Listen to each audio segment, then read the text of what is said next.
Hello, friends. Welcome back to Bloom. It's just me again today, Kendra, your host, and I'm so excited to talk about this topic of anger. Now, if you're on YouTube and you see me, I'm dressed in this cute coral top with these earrings, my hair is curled. I probably don't look like someone who wants to talk about anger, and it doesn't feel like a fun and cozy and cutesy topic, and it's not. And it's definitely not what you'd consider something fun to talk about or that you might be excited to talk about, but I am. And I will tell you why. Because I used to be very asleep to my anger. I used to be afraid of it. I used to resist it so hard because I thought that it was bad. And I have seen so many of my clients reflect the same feelings, treating anger as if it is bad. But let me tell you what, we do not qualify emotions. You can't qualify them. They just are. There's no good emotion or bad emotion. Anger is a part of the full spectrum of human emotion and the full human experience. And that is a beautiful thing. And we cannot, Brene Brown says this, you cannot singularly numb yourself to one emotion. You numb yourself and you just numb yourself to all things. So in order to feel more deeply in any capacity, you have to be willing to feel more deeply in every capacity, including in your anger. Like I said, a lot of my clients and almost all of my clients are female, have expressed or shown signs or patterns of being asleep to their anger. What I mean by being asleep to your anger is being afraid of it, hiding it, pretending it away, not being comfortable with it, not even knowing how to express it or how to feel it.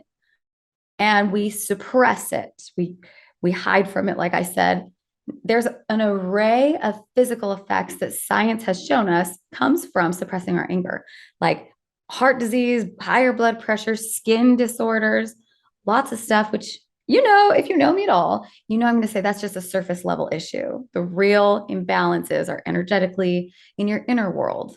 So not only is it important to make peace with our anger for longevity and health reasons, but because it is, again, a part of the full human experience. If you want to live more wholeheartedly, you have to be open to your anger.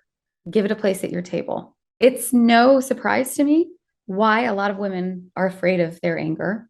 I remember when I was in the corporate world, I was a young 20-something-year-old, and this woman who was probably twice my age, didn't look it. She was gorgeous. Oh, such an inspiration to me. And she was very successful, had made a name for herself in the world of business, in the corporate world.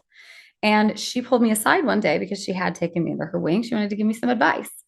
And that advice was, hey, if they call you a bitch, know that you're doing a good job. And I was like, what? I was super uncomfortable with the idea of that at the time. I'm like, I don't want people to say that about me. But what her point was, is that women, when they're exhibiting their anger, when they're using it to fuel them, it tends to be viewed as a woman who's just being a bitch. Let me walk you through a little visual here. Okay. Say that you are in a gas station buying a drink, whatever, and some guy walks in and he's clean cut. He looks like he's got his crap together. You see him having a little bit of an altercation with the clerk or manager, or whatever. And then he slams his fist on the counter and he says, I won't stand for this. Something needs to change. Something like that. Now imagine the same exact scenario, same exact situation, but it's a woman and she's dressed in a flowery dress and maybe she has a nice purse, slams her fist on the counter and says, I will not stand for this. Something needs to change. Not everybody's going to think the same. Okay. I will never stand for all or nothing. This is generally speaking, that is how the world perceives a strong-willed woman who allows her anger to fuel her towards positive change. Now, on a personal level, I want to ask you this question for introspection as well. Remember the last time that you got mad, that you were like boiling with anger? And I'm not talking about if you hurt somebody in the process. I'm just saying, remembering the feeling. When you simmered down, were you embarrassed at all? Did you feel less than by any means? Were you like, man, I got to get it together, or there's something wrong because I'm not always at peace or whatever? Any kind of feelings of guilt or shame or not enough, or that's not ladylike. That's not the woman I want to be.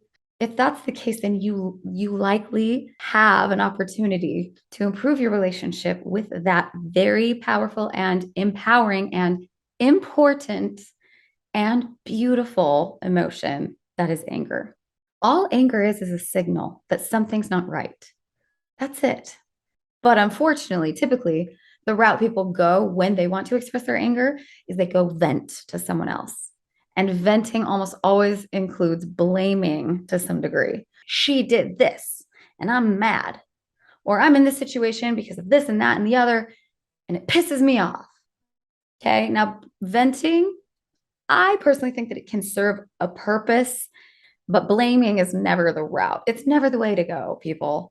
Blaming doesn't get you anywhere.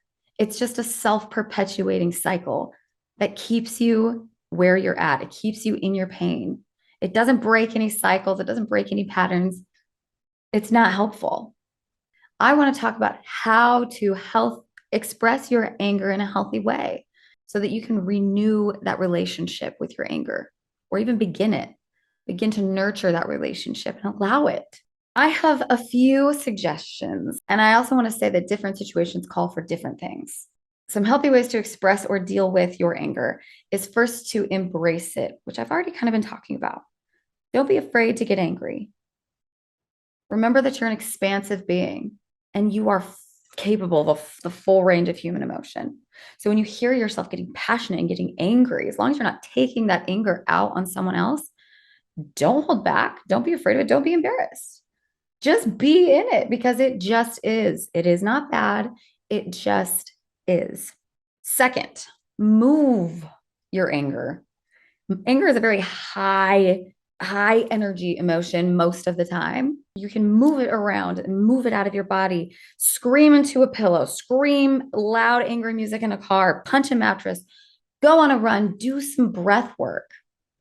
Now, this could be a really incredible opportunity for you to really assess what your relationship is with your anger, because once you hear yourself screaming, or you just like in your mind's eye watch yourself punching a pillow or punching your mattress or whatever, if you start to feel feelings of shame or guilt, this happened to me, by the way.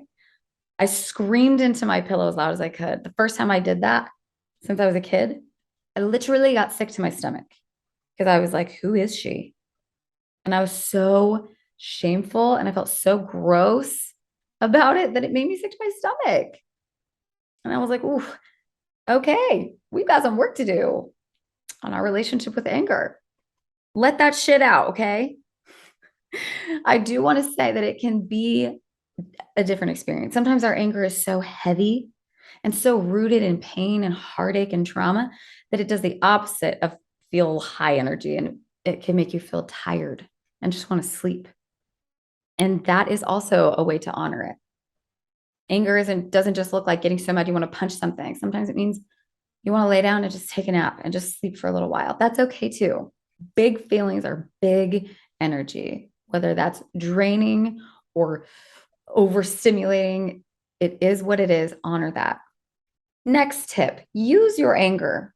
This is the ultimate goal. Instead of just being angry and venting and letting it build and build and build, use it to make a positive change. Two examples. I'm angry at my mother because she's selfish. No. When my mother treats me this way, I feel disrespected, and that makes me angry. One is blaming, right? And it could eventually lead to lashing out at your mother, distancing yourself from your mother, damaging that relationship long term. Here's another one. Here's a big one. Trigger warning here, okay? I'm angry at men, at white men, because of the abortion laws. No. I'm hurting for the women, including myself, including my wife, including my friends, who no longer have the choice in this situation. One, again, is blaming and will do nothing but cause more division. Look at how our country is. No one's listening to each other because they're just mad and they want to blame someone. They want change, but they're just blaming. And so no one's listening because that's the kind of language that they're using. The other option here is to let your anger show you that something isn't right and using that anger as fuel to make a positive change. So saying this isn't right, how can we fix this? If it's a personal thing, I need to set a boundary. This isn't right because I'm being mistreated. How can I fix this? I can set a boundary and I can say, hey, this is my boundary. You don't respect it. This is what happens. We don't get to be friends, mom. I don't know. I'm using a mom as an example. My mom's going to listen and be like, wow, thanks. But everyone needs to set boundaries with their moms, with each other. I mean, we all have our boundaries, right? They can serve a purpose, a very important purpose. And this is where marching on in protests can be powerful, but not speaking words of hate, speaking words of hope for change. I'm not going to tell you how to be mad in that situation. Everybody has their own relationship with anger and how to process it. But I am going to tell you that if you just speak words of hate, it's not going to get anyone's attention in the way that you want it to. It's not going to create the change that you want. It's just going to create more division. Use it to fuel you to make positive change.